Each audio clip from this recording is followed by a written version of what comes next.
Okay, so today we are going to be having our feature class year in review. We've done these the last couple of years, and it's just a nice way for us to review all of the reports or added features that we have put out over the last year. So, the first thing I'm going to talk about is some of the reports. I am going to talk about report builder templates in a little bit as well. Report builder is an add-on ancillary product, so it is an added feature, but we won't spend more than probably 5 or 10 minutes at the most on those. So again, and I'll try to cover that more at the end in case it's not a product that you have. If that way, you can always kind of stop at that point. So the first thing I want to talk about is some reports that we added last year in the spring, and then we actually added 8 more just within the last couple of weeks. Obviously, with 2020 being the year that it was, with not a lot of travel, last year, kind of early in the year, we did have clients reach out to say, hey, we want to run, year over year comparison reports, but we definitely don't want to compare 2021 with 2020. We want to be able to skip 2020 and go back to 2019. And in the quick search, obviously, if you type in the word year, or if you type in YOY, you do see a lot of our general year over year reports. But we also created ones that go 2 years back or 3 years back. And to find those, you would just do 2YB for the 2 years back, and we have 8 of those. And what those will do is, based on the date range that you're running them for, it will compare that to 2 years prior. So I have a few that I ran in my history just a bit ago. So again, I've run it for the date range. Let me just show you what I did here.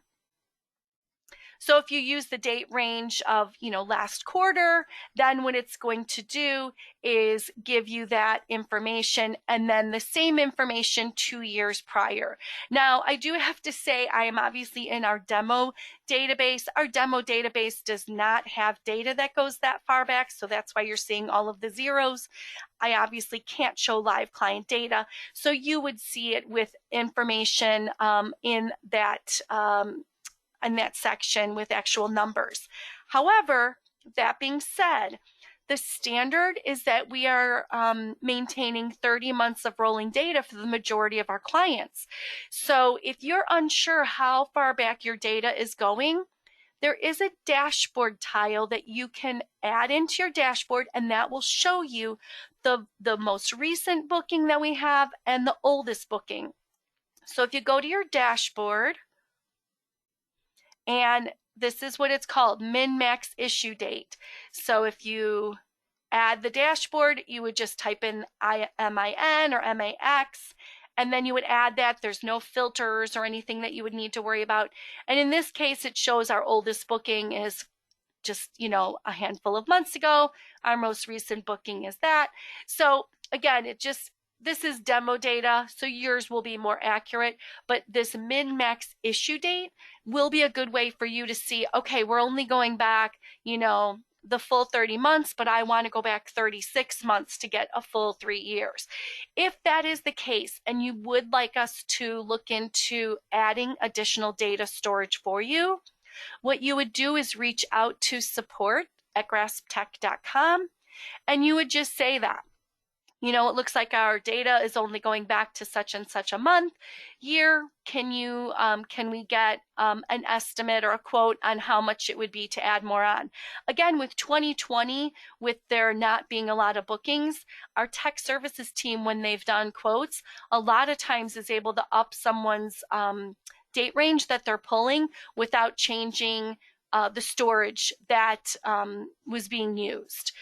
So that way, most of the clients I think that we've done this for did not have an increase in their monthly bill. So again, 2YB, or the new ones that we just put out this last couple of weeks, 3YB.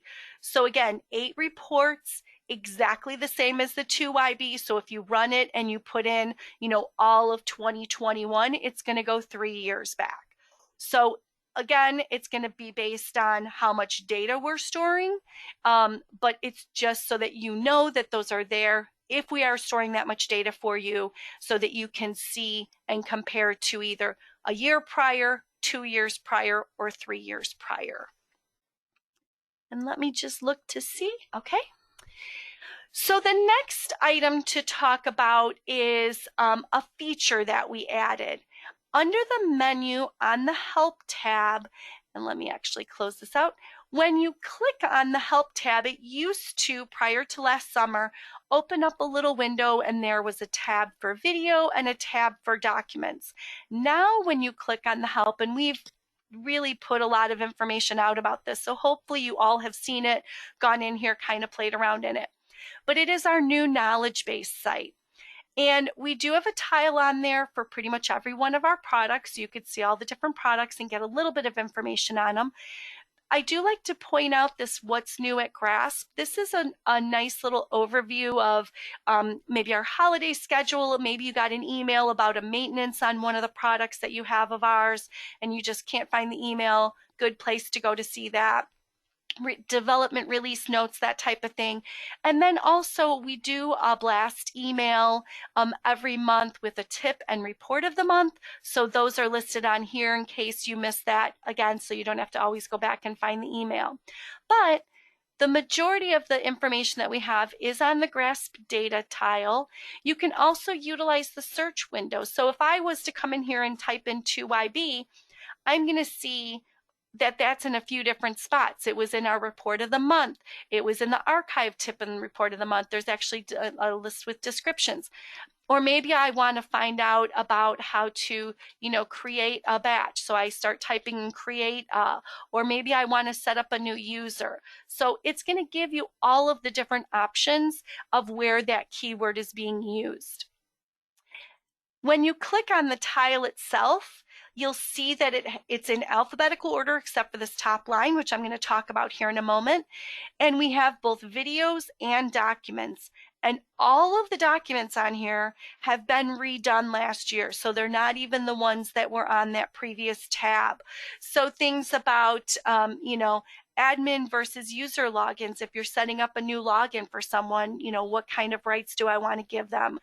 Can I share my report? Batch detail report. So if there's some specific reports that we really love, those are listed here. And again, you'll see videos, you'll see tons of documents. And if you're not sure where to look, you can always reach out to, again, support@grasptech.com. We've got a UDID fact sheet we just created. Our variable sort field, I'm actually going to show a report that shows up to 10 sort fields. So the information on that report is on here. We also have a really great Grasp interactive report, and that there's an actual document just on that specific report. We do have a little bit of information on advanced analytics. We are going to be hopefully adding to that as this year goes on. And the report builder templates that I'm going to talk about here, there's a document on that as well. I do want to point out on the very top, this quick start. This is great for if you have brand new users, and that's the reason that it's the top item on the list. When you look at that, it actually gives you, if you want to click right to the videos, if you want to click here to get to our website with the live training, you can click here and it takes you right to the information on there, and then you can actually click to get right to the tab. But what I really love about this is we do have our passwords have gotten even more secure for login. So now when you create a login, the new user needs to reset it the first time they use it. So it gives the information about resetting the login, information about the help. And then what I love is this. One of the gals in our support team, Patricia, put these in a really great sectioned list. So that way you could see, okay, these are all the videos that pertain to finding and running reports, emailing, using report history, and then everything to do with the dashboard, data cafe, and then all of these are for scheduled batches. So instead of being on the main tab and trying to figure out, okay, how do I, if I'm brand new to setting up scheduled batches, what all do I need to watch? Because obviously, again, they are all in alphabetical order. So we are just thrilled with this. We got great feedback on it. Again, we'll only continue to add to it, but it is just a really great place to go to look for some information, and especially if you have some new users. So with that being said, I want to talk about our CO2 reports. So we have new CO2 reports that were put out. And as you can see right here, we have the non-ICAO. So these were the original ones. So if you click on that, that gives you the calculation for those. But then if you look at the ICAO based, it gives you the new calculation. So it gives you a lot of great information. Maybe your client that is wanting to do the carbon footprint reporting wants to know exactly what everything means. So you could, basically just copy and paste this into an email for them. So again, if you type in CO2, you're going to see everything from the non to the newer ones, the methodology. They're listed on our favorite reports. There's even some expressions. But if I type in here, CO2, the newer ones are the ones that say ICM. If you have not reached out to support to have your historical data updated for that. If you're a newer client, it was done automatically. But if you're a client that's been with us for over a year, just reach out to support if you're unsure if your data has been updated to work with the new calculation for the ICM reports. But again, if you just type in CO2, you'll get both the older versions that use the original calculation that just say CO2, and then you'll also see the newer versions that have ICM in them as well. And they're basically just the same reports, but with the new calculation. So the regular one with miles, that's the one here, CO2 emission ICM. The one with the sort field right there, and then the ones with kilometers. Someone's asking what is ICOA, and that is basically just the International Civil Aviation Organization. It's just the where we get the calculation from. So now I know we talked, I kind of mentioned sorts. So we do have a lot of reports that show sort fields, and that's a way to get maybe that UDID data, client remarks, that type of information on a report so the clients actually see that. Well, when we did the new way that you can run sort reports by being able to select the sort fields that you have in the profile, we added in 5 reports that show sorts 1 through 10. And actually, this one, the standard detail itinerary, I already ran, so let me show you what that one looks like. And I'm going to actually go ahead and hit rerun so you can see when you run it. If I were to use all, notice that my sort fields here are the generic sorts, 1, 2, 3, 4, so forth. But the minute you put in a profile where the sort fields are set up under the settings, and if you need help with that, again, just please reach out to support. We'll be happy to assist you with that. But the minute I change the corporation, if there's sort field information, that gets auto-filled.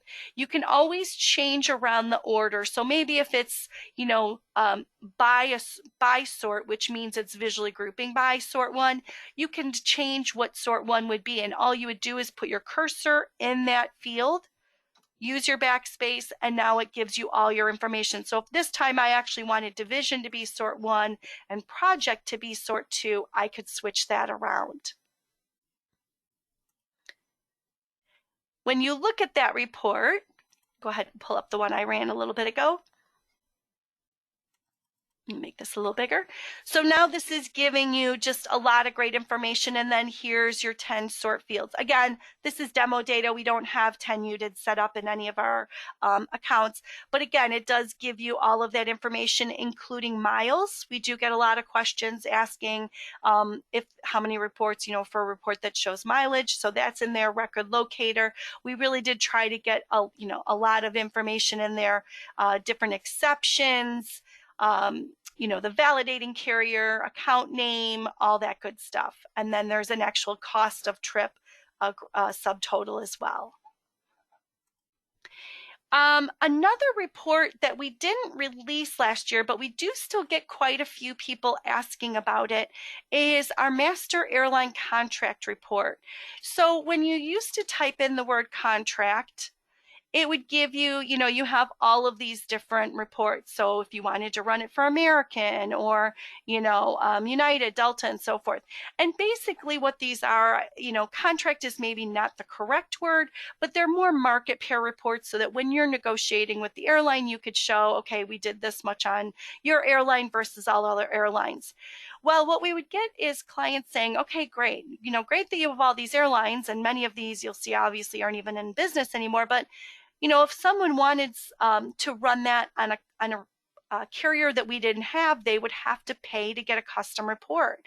Well, now with this airline contract report master, you no longer have to do that. Over here under the little question mark, that's always where you go to see the description, it's going to tell you exactly how to run that report. So you're going to use filter 1, select vendor name active, and the airline from the drop down. You can only do one airline at a time. So if you did want to do it for more than one airline, you would just, repeat it using rerun and do that. So let me show you what that looks like. So if I'm running that, and again, you could choose all or company just like you would normally do. Choose your date range, and then for filters, vendor name active, and then the carrier you're wanting. Making sure to click on the plus sign. And now you can, again, run that report as many times as you need. And now that report, again, is basically a market pair report where it's going to show you, all the carriers versus where you did on the airline that you selected in the filter. So again, airline contract report master, we've highlighted it a couple of times, but we do still get a handful of questions asking about, how to run that on other airlines. The other report that I want to point out in report history is our GRASP invoice report, report number 533. This is actually the report that's attached to Data Cafe Data Inquiry. So when you're on Data Inquiry and under invoice, you click on the little print invoice and it brings up a copy of that invoice. This actually is report number 533, generally, unless you have a custom invoice report that you like and you've had us attach your custom report. And you could certainly run this report that I'm going to tell you instead of 533, you would just run your custom. But I like to show it as run in Excel data only because it's just a really good raw data dump. So bear with me. There we go. So we just sometimes will get clients like, we just want to get like all of our data. And you could see this really gives you a lot of great information. It gives, there's a tab for segment info, payment, for a summary, and then all sorts of information. So we've had a handful of times where someone has asked for a report that they can use to just grab as much data as possible. And this one just has a lot of fields on it. And in fact, the other report that I just was going to show, this is our report, full travel detail, ICM. So again, it has that ICM, which is the that calculation, the mileage calculation. So this, even though this one doesn't say CO2 in the title, it does have that ICM in the title, our full travel detail. And I'm not giving report numbers, I'm giving more names. We have several different servers that clients are on, and depending on what server you're on will depend on the report number. So if you are writing down anything that you're seeing here, go with the name, because the name will be the same no matter what no matter what server you are actually on. So this full travel detail ICM is another one that has that mileage in there. So if you could see right here, here's your mileage and your CO2. So again, it's a really good report, gives a lot of information. So if it's not like a CO2 type of report you're running, but you do want to run, a really great report that has a lot of data and would like to include the CO2 information, the full travel detail ICM report is a really good one to know. It has an air tab, fees, again, demo data, we don't have any fees, car, hotel. So again, just a really great, and there's sort fields and all sorts of good stuff. So a lot of really great information on that report. Let me just look over my list here. The only other thing that I wanted to point out as kind of more of a tip is the way it works when we deploy our reports is they get auto-deployed to agency admins, and they get deployed overnight when we do our overnight sync. And the reason that is because obviously we don't want agency admins to have to worry about going into, multiple logins and adding the reports. But if you have agency users or corporate users, and let's say you get an email from us, a blast email, hey, we've added in this great new report. If you want someone that is a user, agency or company user to have that, you would need to go into their login and physically go in and move the report into their library. So again, agency admins do not need to worry about that. Any report that's deployed after the overnight sync will automatically be in your login.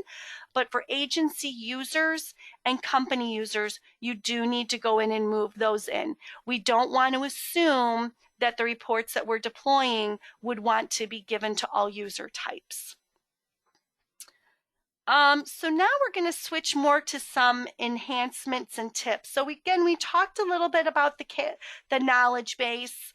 And again, please feel free to go into there and give us some feedback. Is there some information in there that you're not getting?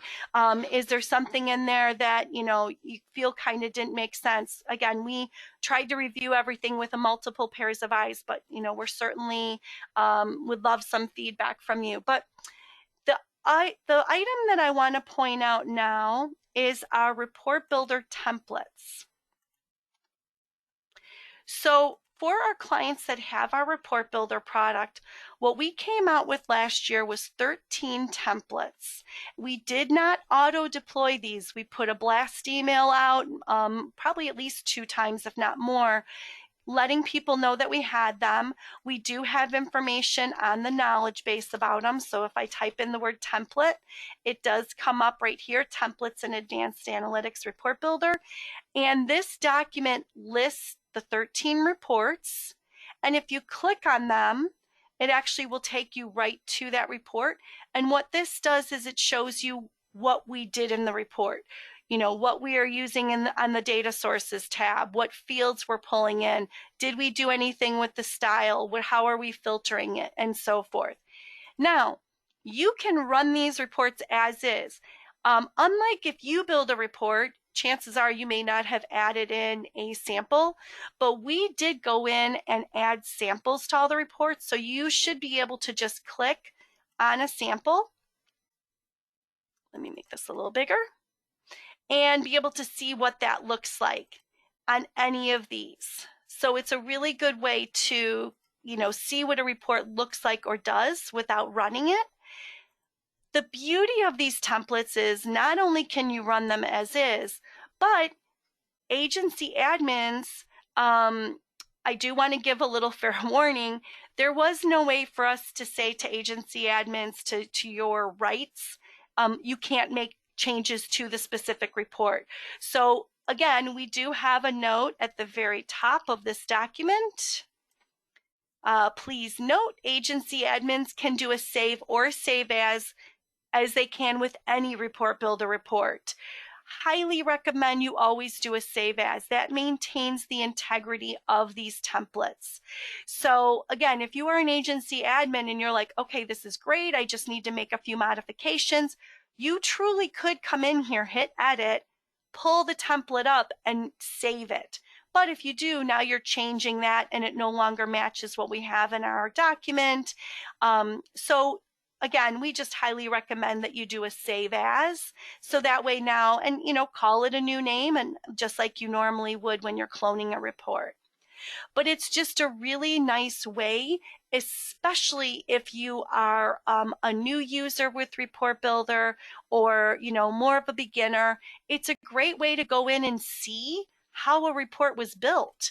Okay, this is pulling in the cities table. Here's the fields. There's a pivot table.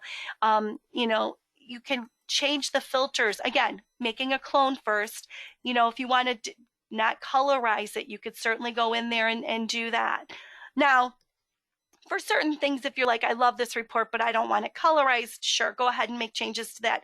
But I wouldn't recommend changing any of the tabs or the columns to be doing different things. I would go ahead and make a clone of it. If you do not have these templates, they are free. So if you have Report Builder, they are free, I should say. So if you have our Report Builder product and you did not request these templates, again, we did not auto assign them to people because we just weren't sure if anyone wanted them, or we weren't sure, we didn't want to assume that people would want them. All you need to do is reach out to support and support@grasstech.com and ask if the templates can be added to your database.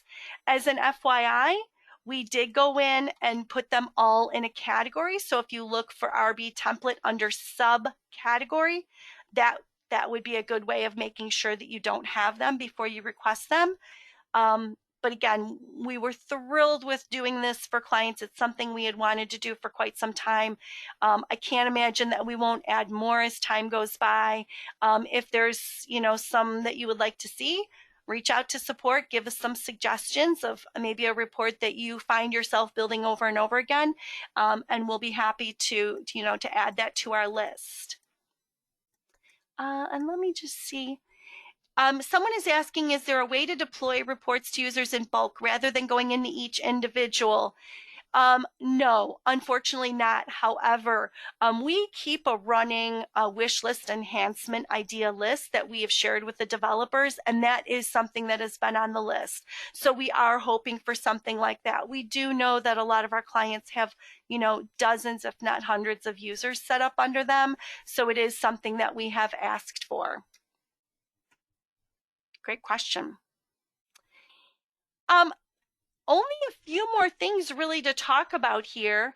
So one of the other things that I want to point out, this was something that you used to be able to do a long time ago, and then it went away for a while and it came back again. And I just want to make sure people are aware of it. Obviously, everyone here on this call knows how to, click on the checkbox and email checked reports. You could certainly do that. But just so everyone knows that under the view, if you right click on any of the links, you can copy the link address, create an email, and then paste that link. And now that can be put into your email. So maybe you're running an email, you're sending an email, and you want to just include that report, you certainly could do that. Excuse me one moment.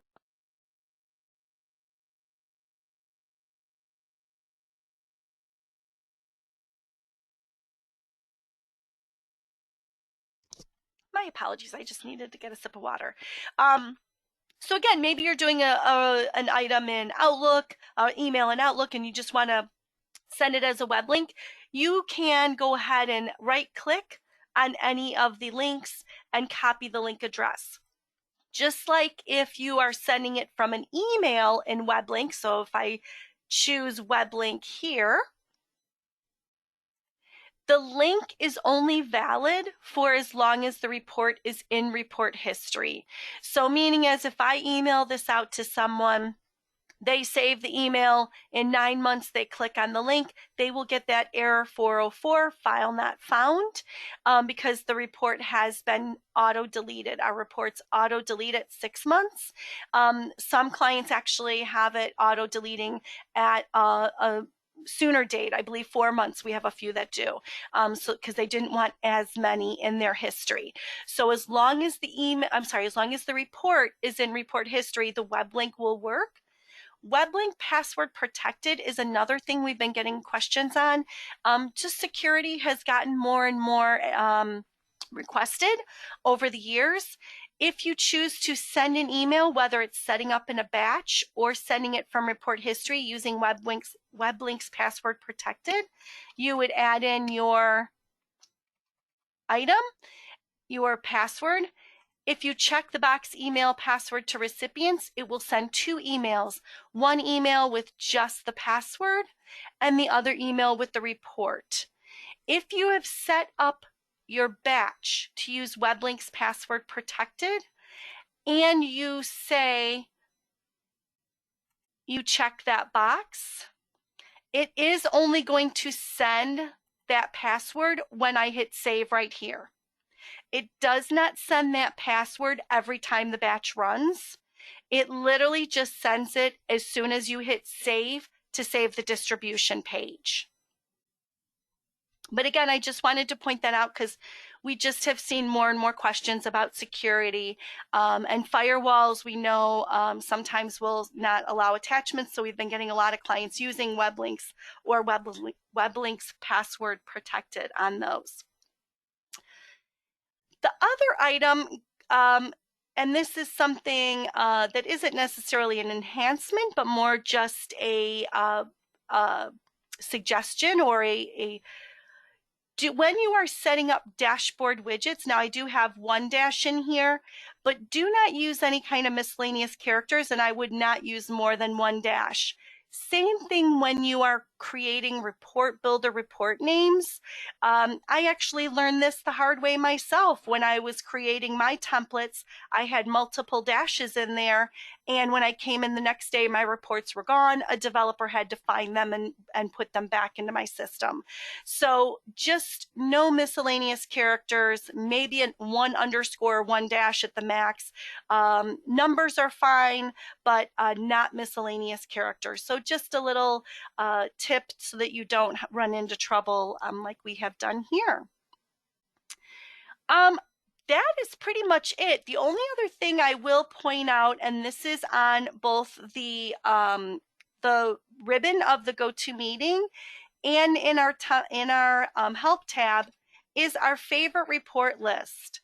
So we do have that, and we probably will go through this again and even add to it a little bit as we've gotten some newer reports. But again, if you have a new user, it's a really great place for them to get used to, okay, the traveler activity reports. It gives some keywords. So things like executive account year over year, policy reports. Again, that GRASP interactive arrival departure report, we have our own document, a document specifically on that report. Some QC reports, air, car, hotel, and then some miscellaneous. User activity is a good one. A lot of people aren't aware of that one. If you do have a lot of users, it is a good way to go through and look at a list of the users you have, so you could see, okay, who's logging on, who is not, especially if you're maybe, trying to narrow down your list of users. It can easily show when people have logged in, if they have batches set up under them, etc. It's also a good way if you have corporate users to see how many reports they have assigned.